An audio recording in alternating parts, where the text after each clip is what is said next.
Hello everyone, welcome to the episode of Let's Complete Enderal Forgotten Stories. In the last episode there was quite a lot of talking, but I think it was very interesting talking. So, we are looking for these last pages and also possibly this guy's old skin. Exactly what that means I'm not sure yet, but he does have some really cool like tattoos though, that they look kind of different though, because they're not like, you know, dark like tattoo. Therial, please. Please, I'm trying to look at his tattoos, okay? Like, you know, they're kind of like faded. I mean, I suppose they could just be like colored tattoos, you know, so they could be like just a darker skin tone color rather than black, which most tattoos are, you know what I mean? But yeah, he's got some interesting markings there, which I don't think anyone else has in the game. But anyway, he told us to go down here, and low-key this feels like he's going to drop rocks. Look for the skeleton! You need to dig! Don't shout! Okay! I'd look for the skeleton. Great. You gonna drop rocks on us? Because I kind of felt like that was... Well, like, is he gonna shut us in here? I feel like he might, but we'll see, I suppose. Yeah, also there were a whole load of other people who really didn't want us being here, so I'm not sure. Yep, there's gonna be enemies, okay. About to say, not sure if we're gonna have to deal with them, and indeed they are. I was thinking they may be miners for a second. I'm not seeing anything. Okay, that air is gonna set us on fire. Search the shaft for an old skeleton. Yeah, look, you see that this wiggly air? That means it's going to set on fire, and also there's that right there, and oil all over the floor. So this is a highly, highly flammable space, okay? Just be wary of that, and I feel like someone's definitely going to try and set us on fire, but we'll see, I suppose. Okay, so we're looking for a skeleton, which, again, that doesn't really make a whole lot of sense. Like, whose skeleton is it? Because it can't be... Nilak's skeleton or Kaylee. Why would he rename himself just the backwards version of his name? That's so ridiculous. Absolute, especially when it's such like a notable name, you know. Let's get a torch out so that we can see what the hell we're doing. That's always great. He said we'd need to dig, but I'm not sure if he's lying. He's not exactly a reliable source of information, is he now? So we'll see, I suppose. So, yeah, we came from this way, so I guess it's maybe over here. And we're probably going to have some more enemies and stuff as well. Right? Maybe not. I'm not sure. What the hell is going on here? Just something to do. Oh! What was... Oh, just search the stat. Okay. I don't know why I took that horseshoe, but never mind. Yeah, mining gear. I don't know much about mining. Are you coming, Thariel? Are you coming? Interact. Yeah, no, we'll leave the torch up. Wrong place, wrong time. Wrong place, wrong time, eh? Yeah, I don't think so. Have you seen any skeletons? There's probably quite a lot of skeletons around here, aren't there? Probably a common thing down here, but I'm looking for a specific skeleton. And he may or may not have been buried with some pages. It doesn't matter what's on the pages. Just you don't need to know that. It's just interesting pages, you know, perhaps in languages you can't read. Can these guys read anyway? I doubt it. These guys don't seem like the most literate down here, so... Oh, okay. I thought it was going to be Thariel for a second following. Where did he even come from? I don't know, and I don't know where Thariel is either, because he seems to not be following me anymore. Oh, look at this guy. He's frozen, sitting up. Interesting. Go on. Look, it's so lazy, you can't even bother to finish falling over. How rude. There we go, I'll throw you over instead. Finish the job for you. You know what? Just to finish off the job. Let's also throw you overboard. It has to be done, guys. Yeah, where is Thariel? Is he looking around in the other room? I assume so. Okay, let's get a torch back out. I suppose we'll just kind of search everything, just in case. I mean, I don't think it will be, like, stuffed in a barrel or something, because that doesn't really align with what the quest is telling us to do, but we'll check anyway, I suppose, and you never know, we might find something useful down here. Although I doubt it, given that it would probably have been sold off for, you know, drug money or whatever it is they do down here. So, we'll just keep looking, I suppose. We have no quest marker, I assume. Yeah, no, just search the shaft for an old skeleton. I mean, aren't all skeletons old to some degree? Because in order for it to be a skeleton, it has to have, you know, decomposed to the point of that. So, that isn't old, like, that it's a given. I don't know. Have we been here before? Because there are dead bodies here. Is this the way we came in? It might be. Cutthroat. Yeah, I think this is the way we came in. So we've just looped back around. That's interesting. Yeah, that goes back out into like the main tar pit. Okay. What the hell? So, yeah, I didn't see anything. Perhaps we missed something? Well, we go back this way anyway. I mean, can it be back here? I assume not. I assume it's going to be in that section, not this section where we found, you know, when we first came in. Because, yeah, these are all the people we killed, and there was a mystical symbol back there. Maybe, like, we haven't been over here? Is there anything this way? Perhaps? Does this lead to something? Oh, okay, this looks new. This looks new. There's a hole that we can jump down. Oh, that just goes down to the burning... Yeah, the burning area. What the hell, then? Okay. Well, yeah, let's drop down here. Oh, shit! I was holding a torch. Damn it, I realized that as soon as I jumped. And, yeah, that didn't go well. Oh, well. You live and you learn, I guess. Let's, eat some food and fix that. That was dumb. What you do? I think he's dead. Sorry, like, we're all good. Oh? Can you spare a moment? There's something I wanted to ask you. What? Yeah, no, you know, yeah, no, I was joking. I actually don't want to ask that right now. We have more pressing matters to discuss, or to tend to. What the hell would this skeleton be? What the hell? Who just drew their sword? Was it Tharia? Yeah? Oh, yeah, I think it was. He seems to have moved on, at least. I'm thinking perhaps he was supposed to be following us, and he was just kind of stuck on that guy. He good? He seems a bit, like, this seems a bit strange, like, something is not quite right here. I'm not seeing a skeleton, like, is it in this area? Let's put our weapon away, so that we can see a bit better. Like, is there a skeleton, like, tucked behind one of these? Are we looking for, is there going to be actually, like, a lever or something for a secret compartment? Oh, here we go. Cortharial old skeleton. There we go. Let me see. I was overcomplicating things, as usual. Yeah. Well, that looks promising. Then I guess we need to dig. Come help me. Okay. Here we go. This must be it. Pretty big. What the blazes did he put in there? What's that smell? Probably someone dead. Open the chest. Okay. Yep. Oh look, there's a dragon priest mask. Oh, shit.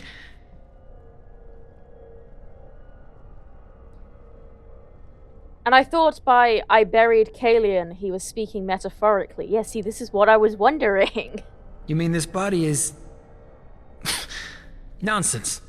You want to know what I think? This is probably some poor sod that crossed this lunatic's path at the wrong time. So we put him right into the crate with the pages. Bloody son of a whore. Even if that's true, why would he go to the trouble of burying him? He could have just left him here. Oh, fuck if I know. We're talking about a man who murdered 10 girls in cold blood because his cult ordered him to do it. I think you'd be well advised to stop trying to apply logic to his thinking. Well, I don't know. I mean, yes, he was, you know, evil, but, like, there was logic to what he was doing. It was flawed logic, but it was logic nonetheless. So, it would seem, but I suppose maybe he snapped at that point, I don't know. Either way, I think we found the pages. Right you are. Come on. You take them. Okie dokie. Bundle of lost pages. Kalian's last smile. And it's a blueprint. What on earth does that make? We've got an ancient mask? A coin purse? Okay, what the hell? I really want to see. I don't think we have the handicraft to make that, but I'm really interested in what that is. Right. Back to Carlian. Confront Kalian, or Carlian, whatever. They keep saying the name differently, like the same voice actor pronounces the name differently all the time, so I don't know how they say it. Anyway, Kalian is up here. What's with the blueprint? Kalian's last smile? That's really creepy. This quest is activated, right? Yeah, there just seems to be a lack of quest markers here, but anyway. Get up, scum. Ah, my sir. You found what you were looking for, didn't you? He can tell by your eyes. We found the pages and something else. Whose corpse is in that chest? What? But he told you, didn't he? It's Kalian. Nalok buried him. So you're seriously trying to tell us that that corpse over there is your old self? Yes. He said it before, didn't he? Colleen couldn't continue to live in this shell after what he did, so he shed it and gave birth to Naylock. And Naylock buried him, together with the memories. Uh-huh. You don't believe him, do you? You believe Naylock is lying. But it's the truth, the simple truth. You two, more than anyone else, should understand. Sure. Either way, we have what we wanted. And now it's time for you to pay for your crimes, Carlion. It's been long overdue. What? But you said that you'd spare him if he'd show you the pages! We said that we would think about it. And guess what? I did. You're a murderer, Carlion, and you've killed more people than I can count. Men, women, and children. And you know what? This whole act about how remorseful you are, I'm not buying it. Yes, you drank your bloody brains into oblivion, but ultimately, the only one you truly pity is yourself. What? Why are you saying that to me?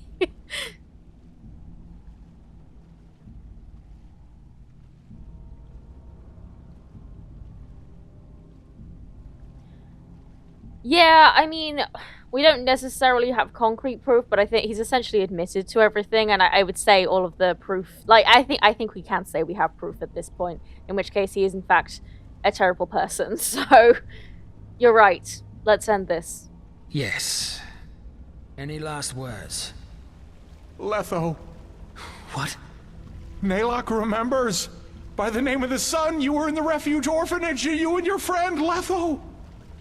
What do you know about the refuge? Back then, before the flesh maggot plague, when Naylock was still strong, the Kyranian woman who ran the orphanage gave him work.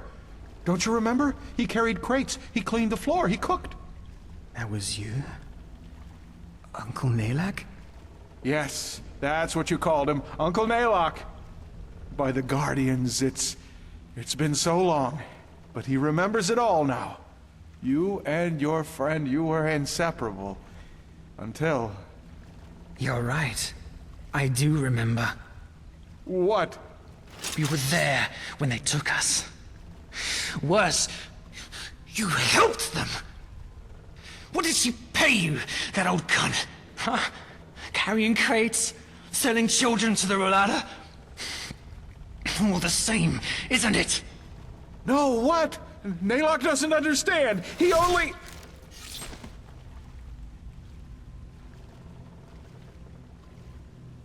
Let's go. Wait, you knew him? Yeah.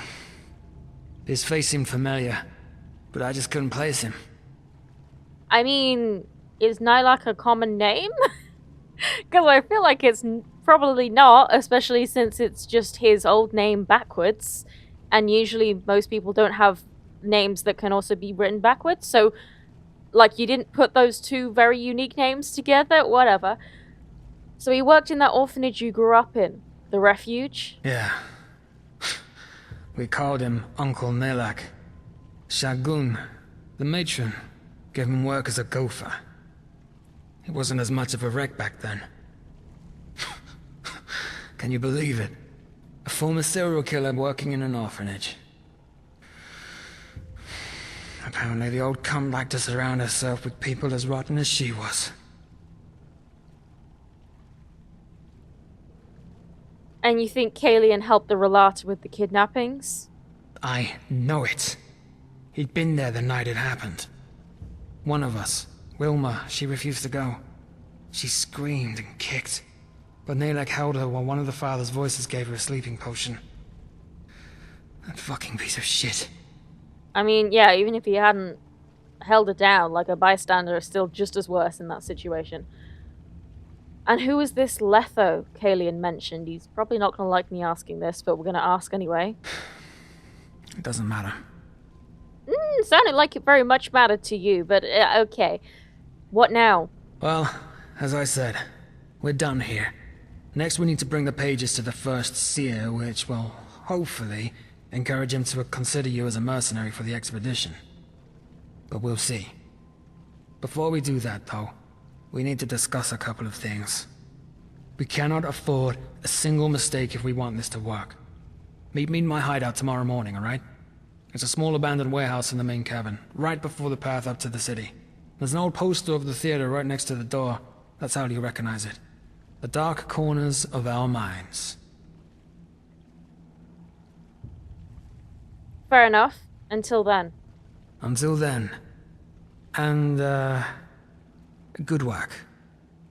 Yeah, I mean, I assume we're not meeting in the cabin because we don't want anyone to hear this conversation. What the hell was that?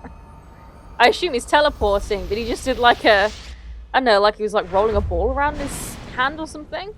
Wait for a day. Okay, well, Nylak, do you have anything? No, just some shoes. I can't even take the clothes off your back. How disappointing. Okay, so... we are probably not going to meet him right now. Well, what I want to do is we need to go back to our house.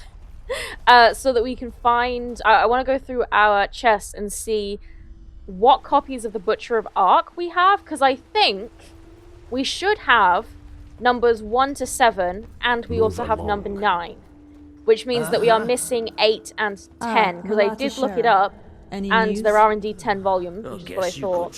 How do I get out of here? I actually don't. You know what? I'm just going to use the scroll. I have no idea how to get out of here, like, at all. So, let's just go back to Ark's Marketplace, using a scroll, nice and simple. But yeah, so I think we're missing volumes 8 and 10. Really? However, when I looked it up, volume 8 is actually in a place that we've already been, in the grave caves, I think, which is... I forget exactly why we were there, but I'm pretty sure it's in... the Powder Desert, based on... because we have a save there and everything, so we could, like, obviously I'm not going to go back to it, but the point is we have been there, so I felt like I might have missed it, I'm not sure, but we need to check, that's the point. And then volume 10 is all the way up in the Frostcliff region, which is what I was assuming. So, let's go through our chests here. What do we have? We have... oh, I don't know what the actual book is called. It should just be Butcher of Ark. Oh, the Butcher of Ark. Okay, so we have volume 1, volume 2, 3, 4, 5, which is just called Kalian, interesting. 6, 7, and 9. So yes, we are missing 8 and 10. So, I want to find and read these before we carry on with this quest, since they are related, apparently, which I did not know. So, well, let's have a look, actually. Have we been to... the grave cat, because I think it's part of the soul bed. I'm pretty sure, because remember that was where we did the pig spirit thing. And then that dungeon was bigger than I thought it was, so I think it's like a sub-location of the soul bed, but I'm not 100% sure, so I'll probably, because yeah, it doesn't seem to be a separate location here, and I'm almost 100% sure it's in the Powder Desert, so I'll have to find my way back there at some point. But for now, let's read at least a few of the volumes so that we can know the story. So, The Butcher of Ark Volume 1, Follow the Fire. Okay, we're just going to pause here for a second. I started reading this book, and it was not long before I realized that this book series is incredibly long. I'm pretty sure, I haven't checked the exact time at the point of recording this little voiceover, but I think it takes literally about 20 minutes to read just this first book. So I will put a timestamp on screen and probably in the description as well that you can skip if you don't want to listen to me read the book, and we will then continue with the episode as normal. But yeah, this takes a long time, and I will likely be doing a separate just reading the books episode for people who care about the story. So skip now or prepare for a long sit down. Premise. They call me the Butcher. It hurts to write these words, though I am aware of their truth. What else should a man be called whose trail is marked by dozens of corpses? Corpses which are not mute witnesses of a battle or an accident. No, corpses which are solely the result of my own doing. Men, women, elders, children, priests, merchants, travellers, and whores. My murders seem to follow an inscrutable pattern whose arbitrariness will put an icy veil over everyone's heart. But of course, this will not be what heralds will proclaim.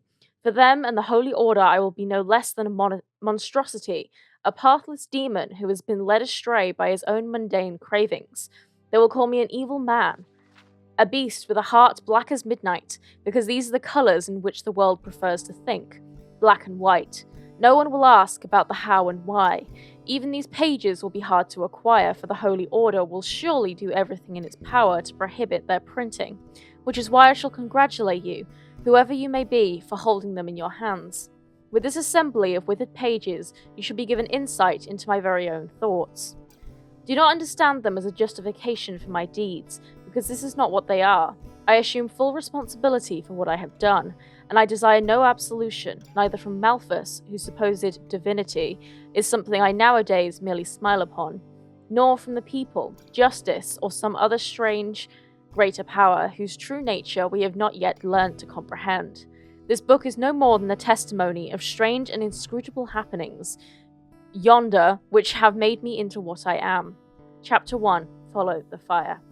It was a dull, cold, and wet morning that would change my life forever. Yes, somehow it almost seemed as if that day, Mother Nature, as a response to the festivities of the preceding night, had decided to recover herself with a dreamy, nondescript day. The reason for the aforementioned festivities had been the so-called Star Summer Night, which every year marks the beginning of a new spring, and in which the night sky is illuminated by dozens of wild, untamed starfires.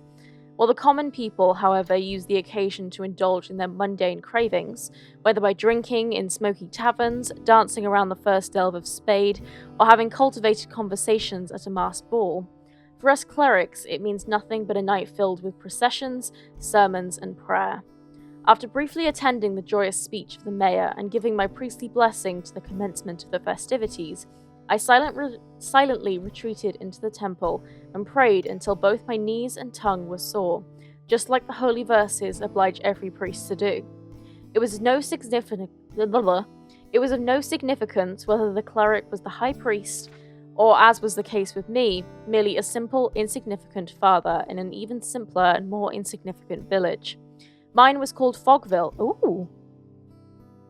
Interesting. We're going to get some backstory here. And was situated on a constantly windy, sparsely vegetated cliff at the very west of Enderal. It owed its name to, who would have guessed, the pale, thin wafts of mist which every morning descended on the village's countenance like a morning veil over the face of an old widow. I still remember this last gaze yonder, which I threw upon the poor houses at the bottom of the hill the village's temple was enthroned upon. After the dissonant orchestration of lute music, animated laughter and popping of corks, an almost eerie silence had laid itself upon the village. Only here and there a lonesome figure could be seen and heard moving through the cool mist, and even the bakery's chimney remained still. I feebly smiled into the face of the village I had grown up in.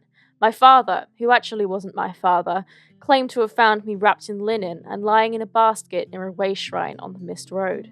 I had been abandoned, and the man who later became my father took me to the village, full of devotion and grateful for the divine gift. However, before his untimely death only 10 years later, I never got rid of the feeling that his compassionate act was due to the fact that he found me right underneath a statue of Malthus, and not because of his wish for a child. Gilman the Tanner, as the villagers called him, was a delicate man with pockmarked skin and narrow nose. In his own opinion, the whole world conspired against him, which was the sole reason for his misery. We never talked much, but when we did, our conversations followed a general pattern. With a soaring voice, he would call me to his fireplace room, where he sat rigidly most of the time, along with 2 empty tankards of beer. Then he would gesture to me to sit down and announce that he had to get something off his chest. The fact that only his foundling son was there to listen was further proof for how badly life had treated him. It would start right when I sat down. Talmor the hunter had sold him rancid oils, an evil cutthroat, my father called him. But after all, that was the nature of the Eterna, he said, and in Enderal this fact was not as well known as in Nerim, or Matressa Zulia, who had served him bitter wine. A mean crone she was, he said. Oh yes, but thanks to Malthus, he had perceived her plan and cut her down to size. And then, of course, Rashik the Smith's twin boys. Rascals they were, both of them.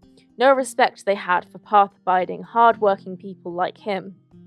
But no manners were to be expected from a coal man and his breed. What do they know about decency? He said excitedly. These folks do nothing but shag until the bed breaks down. It did not matter to him that Rashik was Kyranian, of a third generation living in Enderal, and that he preferred a long-term union with his mate over the promiscuous family clans of his homeland. These conversations, his persistently sour breath, and the smell of raw hides, leather, and animal fats in the workshop, made up a great deal of my childhood. Of friends, I had only a few to none, mostly due to the fact that my father made me work hard in the tannery as soon as I reached the age of 5.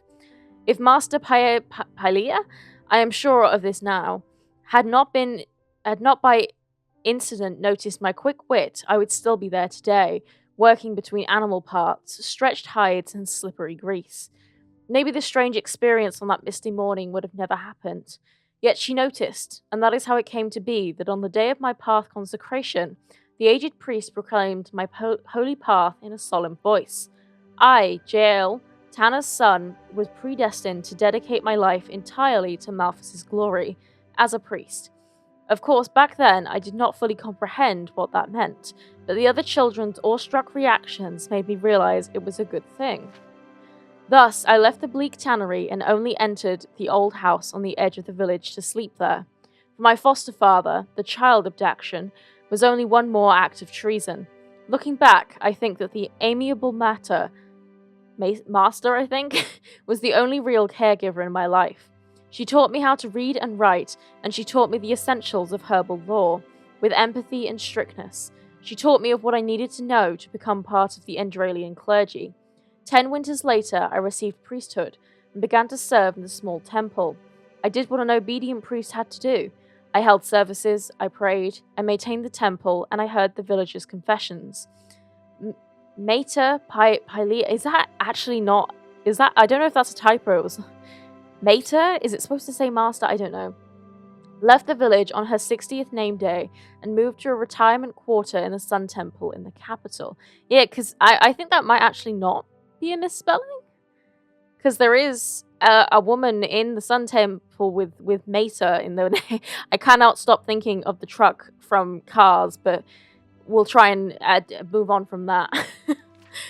Which I only knew from tales. A year later, my father passed away, an event that, to my surprise, affected me deeply. From then on, everything became lethargic, routine, until that very day. The man I was then, was he a happy man? I am not able to tell. When I try to recall the first 28 years of my life, my memories seem like fading words on old parchment. My reason tells me that I was blessed, in a way. The life of a priest was pleasant and constant, without highs and lows. I had enough to eat, I had a home, and enough pennies to afford the services of a wandering whore from time to time. I knew that according to the holy verses, I would enter the eternal paths at the end of my days, my path trodden, my task fulfilled. But things turned out differently. After I had taken off my robes and wearily laid down under the sheet of sheep's wool, I noticed a strange and dull feeling in my stomach. Today I know that this unremarkable moment was the first time I encountered the fire. It was small, insignificant, only a weak glow, but it was there, knowing that I would wake up as a different man. However, on this grey morning, I was too tired to pay attention to it. Exhausted, I wrapped my sheet around myself and was fast asleep a moment later. I awoke in a dream. I found myself in an idyllic forest glade surrounded by green oak trees whose leaves moved gently in the wind. The setting sun stood at the horizon like molten blaze and shone a red light over the scenery. I savoured the spicy fresh air, which tasted of white moss, morning dew, and old secrets. Mysterious, wild, and clear like life itself. In contrast to what we all know of the nightly journeys that we call dreams, I was fully aware of the unreality of the scenery, so I accepted it as if it was as natural as time's passing. I was stark naked as on the day of my birth, but I was not ashamed. On the contrary, I felt strong, clear, and free. When I took my eyes away from the sky and looked in front of me, I saw her. She stood in an old ruin that was overgrown with ivy, and whose collapsed walls and arches told of ancient times. She wore a grey, flowing robe that only allowed a glimpse of her femininity beneath. Her hood hung deeply over her face, so only the tender and delicate parts of her cheeks and chin were visible. This was written by a man. A sight that could have stemmed from the imagination of a Kyrian painter. Her dense, midnight black hair was tied into snake-like braids and fell down her shoulders. Various things were interwoven in her hair. Old faded coins that must have been minted by lost civilizations, small, finely polished bones from animals unknown to us, and strange ribbons whose colourful threads created an artful pattern. But it was none of this that hypnotized me and drew me towards the veiled figure in the ruin. It was her smile. Yeah, totally written by a man. With every step I took towards her, I fell deeper into its charm. It was not a lovely smile, as some might assume. It was a mixture of melancholy, rage, hope, and love, a symphony of contradicting feelings, which I thought to be irreconcilable. It was a smile that was able to speak both great wisdom and orders that would mean the death of thousands, a smile born from truths recognized in otherworldly existences. Cold sweat ran from my pores, and I felt how apprehensiveness mixed with the peaceful bliss of the moment just before. I came to a halt a few steps before her, still staring at her, magical smile like a starving man at a feast. For a moment, I believed to recognize a glimpse of mirth in her features, but it faded away as fast as it had appeared. When she spoke, "You are dying, Jael." Her voice was rough and tender at the same time, full of contrast. She spoke without mockery, pity, or cruelty. My God, how long is this? "Why?" I heard myself respond mechanically. "I am in the best of health." My answer was as pathetic and clumsy as it must appear to the reader of these yellowed pages, but I spoke them faster than I was able to think without control. The woman nodded subtly as if she had expected this very response. You affirm that you are of good health," she paraphrased my words with a peculiar intonation. "But you fail to perceive the fabric of this world in all its intricacy." Slowly and regretfully, she shook her head, like a magistra in the monastery school who got a foolish answer from a novice to a very simple question. Then she took her hands out of the robe's sleeves and beckoned me to follow her. Even her walk had something of another world to it. Her body did not move with her steps, but seemed to float instead. Silent and obedient, I followed her through the old ruin. Today, after I had gone through the visions in my thoughts many thousands of times, I know that it was an old trading post. The walls and the rusty gates left no doubt about it, but in the vision I did not care about such banalities. To follow the figure in front of me was my sole purpose. She stopped in front of an old, overgrown tower, presumably once the heart of the ruin, and opened the cast iron door, which swung aside in an eerie, silent manner. "Go, Jael," she said. "Go and perceive the truth." These were the last words I heard until the horrid discovery inside the ruin, for when I was about to reply, she was gone. For the first time, a feeling of uncertainty mingled with the confidence that I had had at the beginning of the vision. I was still aware of the fact that my physical body was lying on a bed in a modest chamber in another world. I also knew that I could decide to wake from the wonderful and terrible vision, yet I did not. Why? I am unable to say. Was it out of curiosity? Was it the sense of fate that covered the ruins like a thin, transcendent sleeve? I don't know. I entered. The floor felt cold under my naked feet, and the dusty air that was only lit by a pale red sunbeam made me cough as it filled my lungs. The inside was almost empty, except for spiderwebs, weathered furniture, and broken stones that had fallen from the crumbling walls. In the center, there was a wooden construction, an extraordinarily large, upright box. Hesitantly, I walked closer. A word came to my head, but faded from my mind as fast as it had appeared. I recognized how the fire of the setting sun extinguished and was replaced by a dull blue. Gentle, hazy fog began to cover the scenery, and everything that had been peaceful and blessed before I entered the ruin was replaced by a sense of trepidation, creeping cold, wasting. My hands moved along the surface of the strange box, which was slightly taller than me. The wood was decayed and grey, and an odd smell came from it, like iron.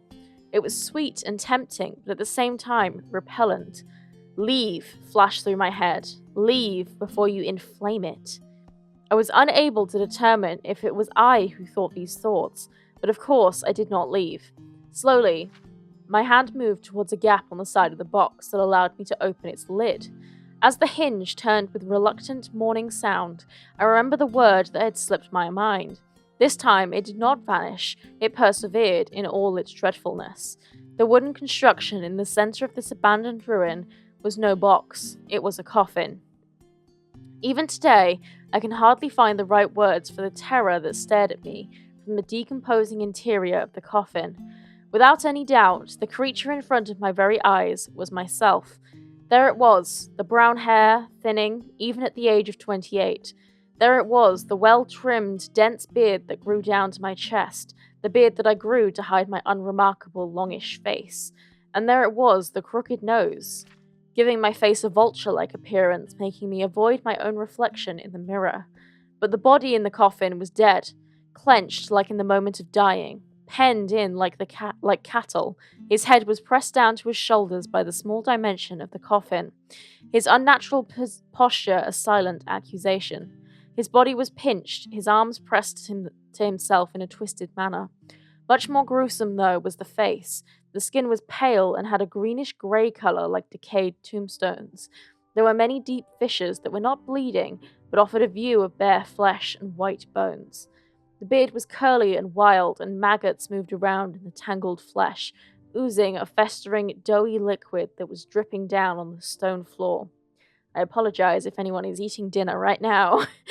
The man's cheeks were hollow, and his lacerated lips were opened in a twisting way that gave the impression of a tormented smile. His teeth were rotten and his tongue grey, but none of this was the reason for the blood-curdling, panic-fueled cry that escaped my throat. It was the eyes. Or rather, it was the place where the eyes should be on a healthy, living person.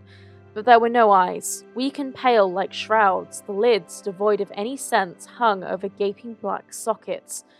Contradicting any logic, they seemed to stare at me, whispering, rotting, and dead. The same festering liquid in the man's beard trickled down the brows and disappeared in the empty eye sockets. No words can describe the terror that filled me when I looked at that deformed creature. In panic, I hit the withered copy of myself, but I only loosened the body so it fell right towards me. I felt how the repellent, festering corpse water from the beard touched my lips, oh God, while a handful of maggots landed on my shoulder. For a short moment, I was petrified. I held myself in my arms, like a twin, his own deceased brother. But this was no twin. When the maggots tried to move up my neck, I pushed the corpse away with a shrill cry, wiped away the maggots, and fled from the ruin. Meanwhile, night had fallen, and the full moon stood cold, white, and unmoving in the sky. The veil of mist which had formed inside the ruin faded as soon as I came outside, and let myself drop to the ground, crying and breathing heavily. I am dead, flashed through my mind, again and again. Dead! I uttered a panicky scream, a pitiful effort to banish the madness from my mind. The terror remained, it was omnipresent, and I felt bitter tears making their way through my eyes. What by the righteous past does it mean? What kind of nightmare am I trapped in? Some might ask why I did not end the vision with the well-known physical stimulus by pinching myself, even more so because I was fully aware of the unreality of what was happening. The answer is I was unable to do it, and I knew it. What I went through was not one of the usual nightly phantasms that occasionally haunt us in the quiet hours. Something that I later began to understand, at least a little, wanted to show me something, and I was unable to escape the truth, as little as man can escape the sands of time. As I turned my gaze from the floor and started to crouch toward the stone arch and the forest, weeping helplessly, I saw her again. The veiled woman. She stood above me and stared down at me, almost with sympathy. At least I assumed so, because despite the angle of my view, I was unable to recognize anything above her cheeks but the unnatural shadow of her hood. "What are you?" I brought forth in a weak voice. "What by the Black Guardian's name are you? A demon? An angel of death?" It sounded pathetic, like the lament of a desperate child. "You ask me what I am," she answered, again an echo of my pitiful words, "and you assume I am a black angel of your god, come upon you to punish you, but—" A touch of maternal tenderness accompanied her rough voice. "You asked the wrong question, JL, for who I am is not of importance." I stared at her in confusion, unable to react to her enigmatic answer. I remained on the ground for a while, motionless, breathing frantically and panicky.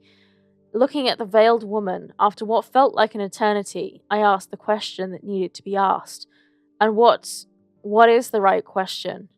Briefly, I saw what seemed to be a sad smile across her red lips.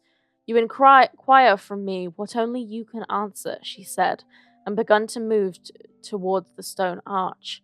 And I wish to give you some advice. She halted, looking like an unreal shape in the silver of the moonlight night. An advice on how you can avoid the death of your soul. There was a moment of silence. End your false life and follow the fire. Then the vision broke apart. Jesus Christ, that was the longest book I have ever read in a video game. It is, how long, have we been reading for like 20 minutes? I honestly think we have.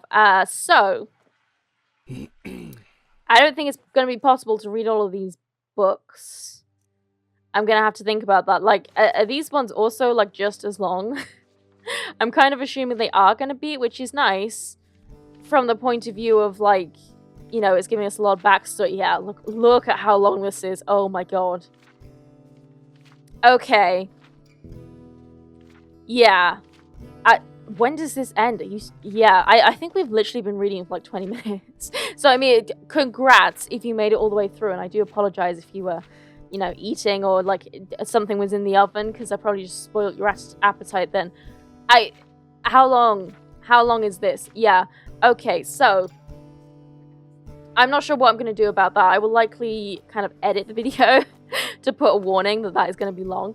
Or maybe I'll just put it in the comments or something. But for now, what I am going to do is I'm going to travel to Duneville. I'm going to see if we can get to here and find the volume 8 that I think I might have missed. And then we'll extend this episode. And we'll do some actual stuff. We'll go and see if we can find the volume 10.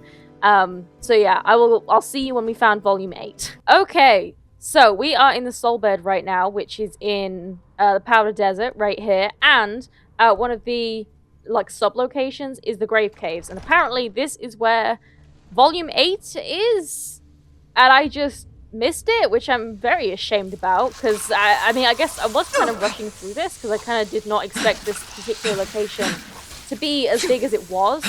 Man, I hate wisps so much. I really do. Like, am I hitting anything right now? I have no idea. I'm just swinging and hoping for the best. Okay. Are we cool? Oh, isn't this the location with the master chest? I think it is. Yeah, but I wasn't able to... Oh, yeah, this place is way bigger, actually. Yeah, I remember this. But yeah, I haven't been able to open that master chest because there are no, like, master scrolls, as far as I can tell. Oh, do you think it's in the chest? Shit, I really hope it's not in the chest. I didn't check where in the location it was. I just saw, like, you know, that it's in the grave cave. Damn it. It might be in this master chest. And if so, that is really... Oh! I don't think it is. I see it down there. I see it. I see it. Oh, thank the Lord. I was like, please, please, for the love of God, don't tell me I've just, you know, fought all my way through this, and now that's completely for nothing. How the hell do I get, how do I get there? Oh, I see, I just didn't go back further enough. Okay. Whew, okay. Let's heal up a bit. You can see I used quite a few bananas getting hit. I love that bananas is like a genuine resource in Enderal, but hey, whatever. I also used a frost resist potion because there was a stupid frost bitch who kept freezing me, and I was rather upset about that. Okay, didn't put that last attack, but cool, whatever, Valia. Do as you please, I suppose, as long as we get this book that I want. Also, stop rolling. I'm not telling you to roll. I really wish I'd never taken that perk because that's so annoying. Okay, I thought I saw a trap on the floor, but no. Okay, let's do mana, and that'll heal us to full as well, which is perfect. And yeah, this should take us through here, so we just need to dispatch these boys. Don't you back up. I do not like it when you back up. Oh, you're gonna set me on fire? Oh, that's adorable, sweetheart. Okay, whatever. I am here for the book and nothing else. How did I miss this? How? I am so ashamed of myself. How did I miss that? The only thing I can think is that it is possible that because these guys are elementals, we may have, well, first of all, used magic, or they used magic, and that could have thrown it away and glitched through the floor. So that is possible.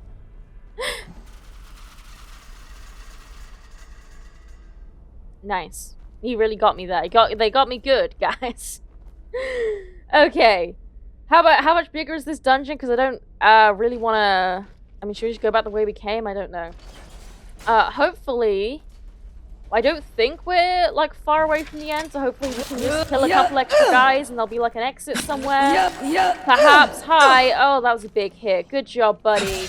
Good job. Yeah, not good enough, though. Where's the exit? I wish to leave. Oh, yeah. There's a tomb here. No one in here? Oh, yeah, you know what? I remember this, actually. This is literally a dead end. You have to go back to where you came. And it seems like the boss isn't going to spawn again, because, like, we've already done that, I suppose, so... Oh. Okay, well... At no point locking me in if you're going to give me a chain to, you know, immediately unlock myself in, so that's not, not really helpful. You know what? Let's be lazy. We are just going to take a scroll and go back to Ark. Because we are not doing this right now. Yeah, back to Ark we go. So... I had to think, and basically I am going to put a warning before I start reading that this is this book series is long as hell. And listen, I know that, you know, I think most people don't mind the reading, and I do, you know, it's part of the quest, like I do think it's important to read it. However, those books are just a bit too long, I think. So, I think I may make a separate episode where I read the books aloud so that you guys can watch that episode if you want. It'll be in the playlist, but you can also just skip it because I completely understand if you don't want to read it or listen to me read it, because that would be it's going to be like a 3-hour long video of me just reading the damn books to you guys. So I think I will read them myself like in between videos so I know the story, and then I'll maybe make a separate video, so let me know if you want that. But yeah, for now we're just going to continue. Because they are way too long. Oh, look at that.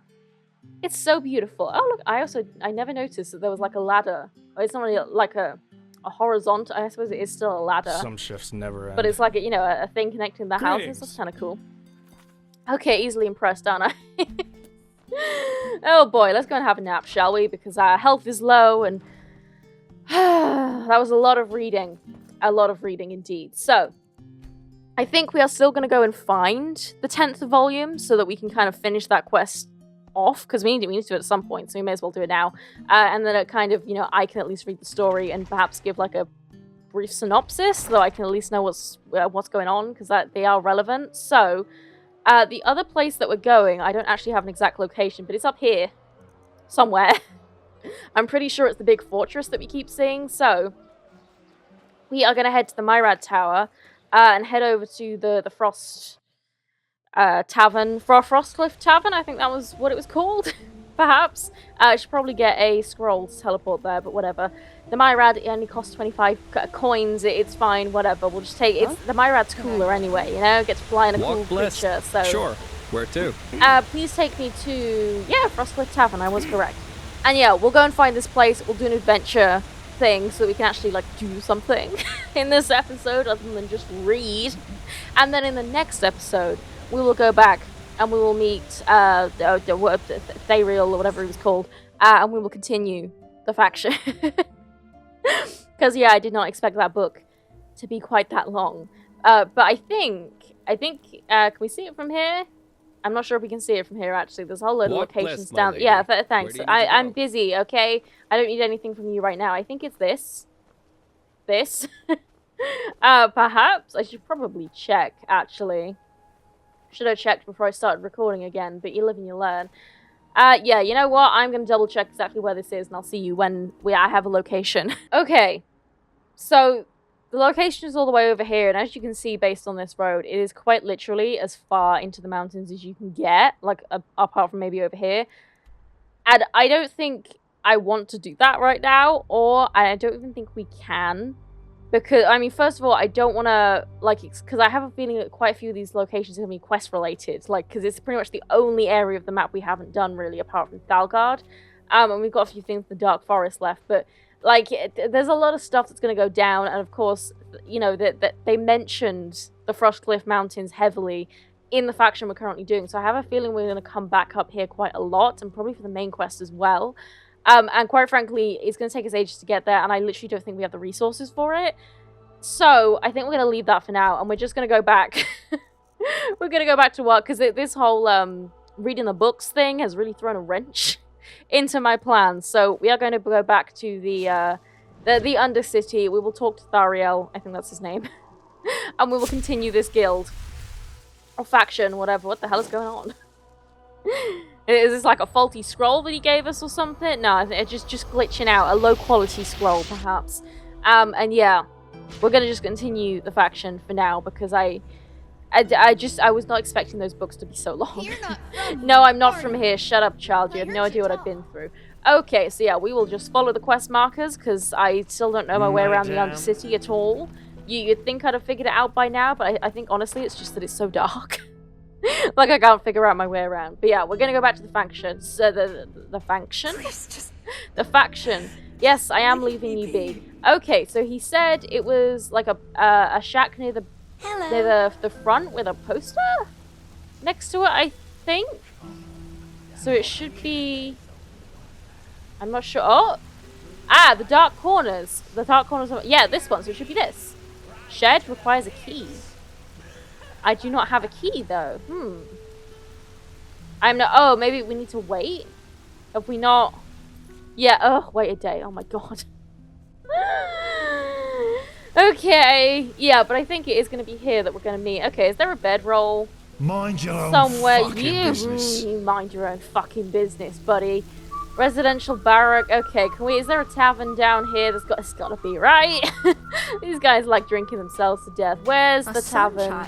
Residential barrack. Is this a tavern? The False Dog. Yeah. Okay. Hopefully we can buy a bed in here and we can just sleep because I can't bother to run all the way back up to my house. So, yeah. Hi guys. Do you sell beds? Oh man, reminds me of Dejam.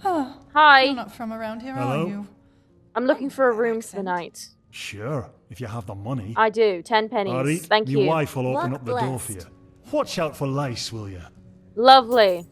Okay. Uh-huh. Wife will open up the door, eh? Which one? This one or is it this bed? I don't know. Anyway, we will simply wait 24 hours. I don't think we have to wait quite that much time, but we're going to. Goodness gracious! I did not expect this to be so difficult, but yes, I think I will read those books in my own time. I don't have time between between this episode and the next, because I filmed these back to back and it's already quite late because that took way longer than I thought it would. But I'll read them so they're like prepared for like next week's episodes if you like. Okay, meet Thariel at his hideout in the main tavern. I will do. All of you need to shut up. You have no idea how much more important I am than you. And just stop talking, please. It gives me a headache. I always have a headache. You know what I mean? Anyway, how do I get back? Hello. This way? I think, yeah, and I think we probably did find the right place the first time. It doesn't give us a quest marker, but yeah, here we go. Now we can open it. So, he should be in here. Well, this is a very creepy place to. There you are. Good. Jesus Christ. That scared me. I was too busy looking at the loot to look for someone else. He's doing the Astrid sit, which is very nice. Wouldn't a hideout out of town be safer? What? No, on the contrary. Even though us voices have a lot of privileges within the Relata, we're still under constant observation, just like the Scions and the Acolytes. If I were to leave town without any reason, that would raise more suspicion than just dropping off the grid for a couple of hours down here. Fair enough. And what now? Will you take me to this first steer? Well, that's the plan. But as I said, we will have to discuss a couple of things first. And please listen carefully, even if it sounds boring. If we blow our cover, then it will not just be the end of our plan, but also the end of the two of us. So, the Ralata has a holy scripture called the Ralas, or the Book Out of the Ashes. Its verses are the commandments of every Ralaim. How does that affect me? It affects you because there are a couple of rules that you have to abide by once we're inside the temple. To infringe them is a crude sign of disrespect, and no mercenary who values his life would do that. In other words, if we want nobody to get wind of our plan, you'll need to fit in. Number 1, never talk to an acolyte, or voice, or seer if they don't address you first. As a mercenary, you're at the bottom of the hierarchy. on one level with the Scions. Fair enough. How do I recognize the ranks? By their garments. Scions wear plain robes, and sometimes hoods. Acolytes wear the purple robes of the Relata with their distinctive sun pattern. Seers wear similar robes, only more ornate. Voices wear the same armor that I wear. Rule number 2. Wear this, or a helmet, whenever you enter the temple. The Relata detests the display of the body, as all corporeality. Nobody will attack you if you enter the temple unveiled, but it will make people suspicious. And finally, rule number 3. Do not openly talk about the father. It's considered blasphemy. You most likely won't see him before the expedition anyways. There are a lame down there that have been committed to the Relas for 20 years now, and never saw him in person. Okay, so don't talk to anyone, keep our face covered, and just don't talk about the father. Great, okay. What's the Relata's problem with the human body? It binds us to the physical plane. Okay, he keeps it short and sweet. I like that. Why is it blasphemy to talk about the father? How would I know? It's a rule. And we all know how much religious people love following rules without questioning them. I'm sure the father had his reasons. Fair enough. And also we know that he's seen the father in person because he was like tortured and experimented on by that. So that is a stupid question, Valia. We're not going to answer that. Or ask that. Alright, anything else? Yeah, one more thing. In case the first seer asks, you contacted me, not the other way around. You heard the rumor that the father is looking for the lost pages, and a man named Rezio Doran gave you the tip about Carlian. You then contacted me and the false dog, and we went to get the pages together. Either way, enough of the talking. I informed the first seer of our coming, and like any sleeper, you will be tested by another voice in front of the temple. Sleeper? A person who hasn't seen the truth yet. In other words, everybody who's not a relame. Understood. Let's go. Follow me. Okie dokie. Accompany Thariel in the Temple of the Relata. That was a cool animation. Okay. So, what do we look like now? Oh. Lame as hell. I mean, our face isn't even covered. I mean, we're wearing a hood, but like... Man, we look lame as hell. Okay. And we lost all our cool armor. Yeah. I want the cool armor you have, buddy. Can I have that at some point? Can I kill someone and take it? Because that's really cool armor. I prefer if it was black and not purple, but you can't have everything, can you guys? So, how far is this temple? Because, you know, we haven't, like, done anything in this episode. And I kind of want to see some action, you know, rather than just following people around and reading books for, like... I genuinely have no idea how long we were reading that book for, but I think it was genuinely like 10 minutes. Or like, no, like 20 minutes. It was a long time. Yeah, how far are we gotta go? Man, a few words still. I am moving along. Hey, I'm with a cool guy, okay? Or I'm with one of you. Don't tell me to move along. Okay, where even are we? I don't know. I just can't get my bearings in the Undercity at all. Yeah, mostly because it's so dark, but I suppose it's kind of designed to be a bit maze-like. Not as organized as the upper city. Okay. His surname is literally Pathless, which is a strange thing to name yourself after, but hey, it seems like there's an awful lot more Pathless people than there are path with people. I don't know what the other word would be, but yeah, like a lot of people seem to be pathless over like the whole of Enderal, so I feel like the Holy Order really doesn't have as much control as they seem to have. I mean, I know there's like a whole, you know, mess going on right now, but yeah, I don't know. Oh, look at that! There are actually wishes dangling from the tree. No, not an obulus. I don't know what that means. Is this the temple? Barracks. Oh my god, really? How far do we have to go? Like, is there not a shortcut? Almost there. Okay. Move along. Moldwood. That's a terrible name. And a waif. Okay, don't talk to anyone. Don't talk about the father, and keep my silly garments on. Behave yourself, sunshine. I am. Shut up. You talk to me, not me. Not the other way around. Hard work. Yeah, hard work doesn't really pay off. What?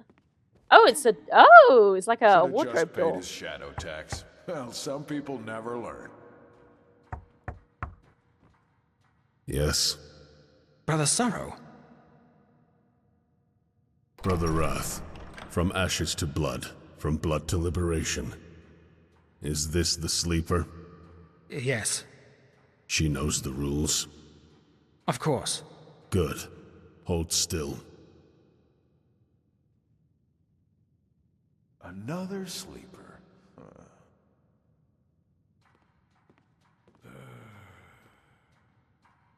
Interesting. You may enter. Thank you, brother. Father's blessings.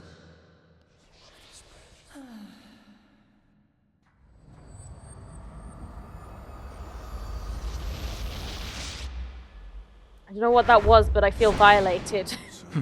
Well, that was strange. This is the second time somebody called you Brother Wrath. Why is that? Ah, right. The short version. Once you devote your life to the Relas, you need to take on a new name. The name of your biggest vice in your life before the awakening. Relaim always call each other by their new names, but we voices often use our dead names in the outside world. Interesting. I understand how wrath is a vice, but why sorrow? Every emotion is a weakness. Joy, greed, lust, scorn. According to the Relas, everything that is human is another obstacle on the way to transcendence. How so? This man, he wasn't just any voice. He was the Father's right hand, Brother Sorrow.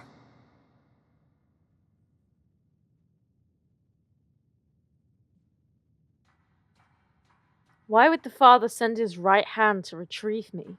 Good question. Let's just stay on our guard. They totally know we have a plan. Like, this is going to be over before we start. Why is he wearing a mask? I mean, they all are, but... Oh, no, it was a different mask, actually. I think it was the Nightingale mask. Why is he wearing a mask? Most Relaim do. Complete veiling isn't required, but it's considered a sign of religious devotion. He talked strangely. I know. He's always been like that. But don't underestimate him. This man is a monster.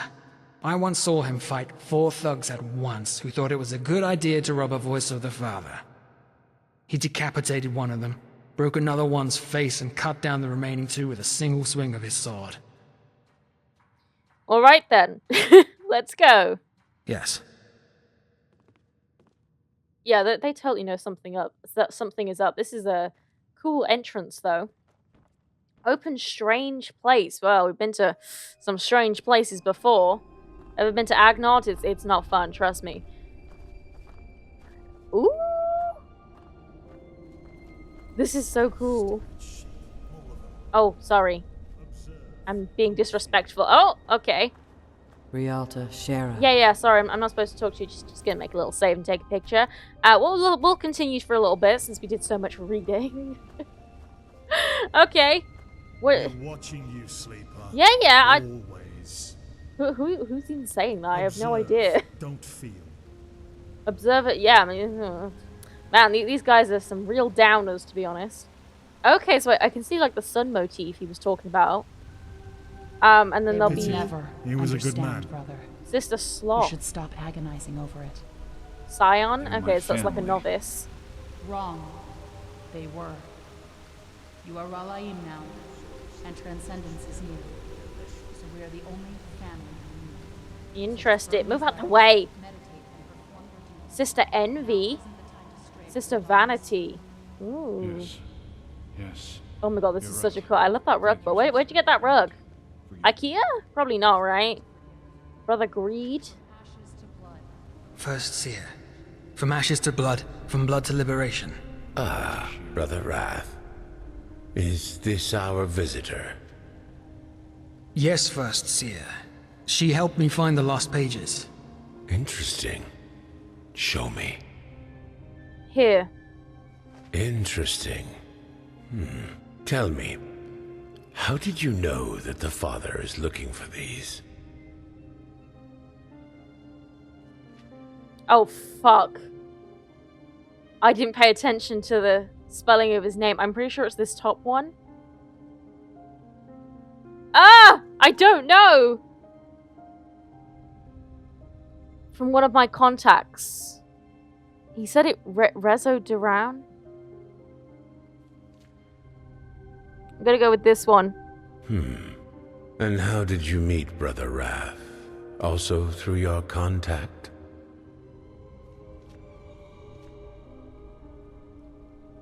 We met in the False Dog. Somebody told me that is where you hire your mercenaries. It is indeed. Well then, I am Brother Longing, or to you, the First Seer. I assume Brother Wrath promised you a reward for these. I have 300 pennies. Good. Then go up to the tower and talk to Sister Envy. She will pay you. Brother Wrath, will you escort our guest back outside? If that is your wish, then yes, First Seer. What do you mean by that? I was thinking... irrelevant. Father's blessings, First Seer. Thank you for your time. Speak. Well, the expedition. You said that the father ordered you to find capable mercenaries. Treasure hunters. I understand.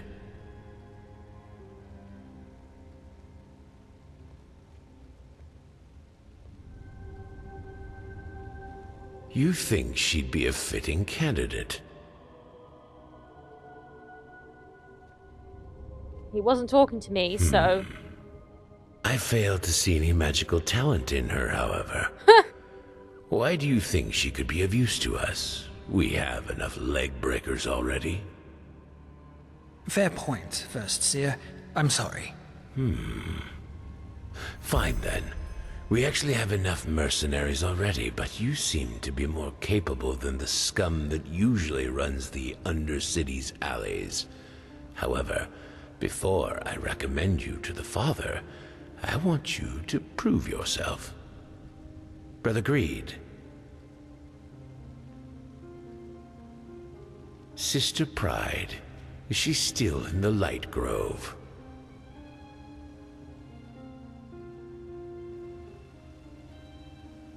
Good. Then escort this woman into the Dark Valley. I want you to kill someone for us. Sister Pride.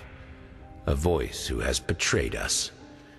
Bring me her heart, and I'll consider recommending you to the Father. An expedition will be taking place soon, and we are still looking for capable mercenaries. Can they, like, talk in each other's head? Or was that just like a dialogue glitch? Because he did not answer his question. You want me to bring you her heart? I'm guessing you're not speaking metaphorically. I believe my instructions were quite clear. Okay, just a strange request. Who is this Sister Pride? No, let's ask this first. Will you pay me? Not for this mission, no, but as I said, if you succeed, I will suggest you as a potential candidate for the expedition, and that mission will be lucrative. Who is Sister Pride? What did she do? As I said, she betrayed us. Fair enough. And this Sister Pride is hiding in the Dark Valley? Correct. She fled into a cave, probably hoping that we wouldn't find her there. Brother Greed will show you the way. Good luck. And you, Brother Wrath, will stay. There is something we need to discuss. I'm so I think we might... Did we get the name wrong? Damn it, I wasn't paying full attention because I was thinking about the books and how I was going to do that while he was talking. Damn it. I did... Could you see, I remembered the name. I just didn't think it would matter how it was spelled. I mean, because how would he know, realistically? Because we were having this conversation verbally. So it could just be like a change in accent. Like, is he in trouble? I don't know. Anyway. He eyes you warily. His head is slightly cocked to the side as if asking a silent question. You don't talk much, do you? Okay. Is this one of those situations where he's like had his tongue cut out or something?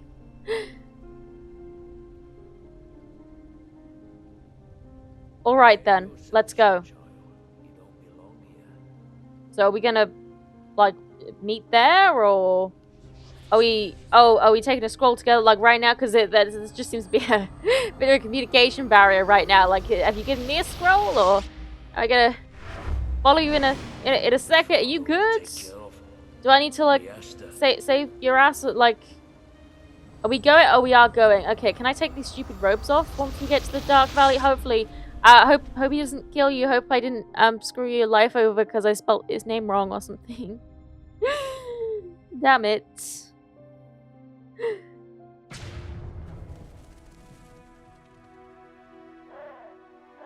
He passes you a note. We also got a note from the first seer as well that we need to read.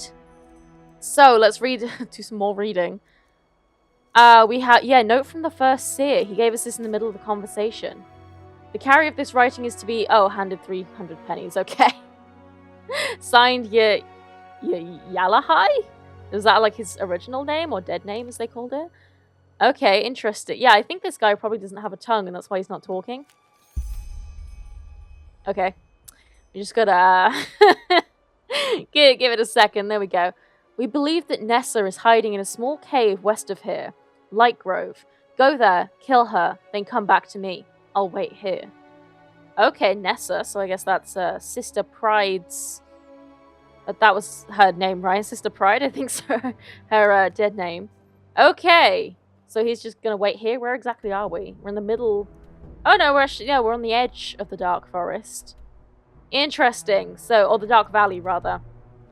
So, we will do that in the next episode. I'm actually, like, really tempted to look up whether or not we screwed... Yeah, okay, so that's the cave up there. Whether or not we screwed up the spelling of that name. Because, like, that was totally, like, my fault. I was not paying attention because of the books and everything, but usually I would have. So, I kind of want to look up whether I did and then, like, reload if I did, because I don't want to be mad at us. I want to do this right. And that book really threw a wrench into my plans, but we'll see. I'll look it up, I suppose. Hopefully I got it right. But anyway, for now we're going to leave this video here. I hope you've enjoyed this video, even with all the reading. Like it if you have, subscribe if you want to see more, and I will see you in the next episode.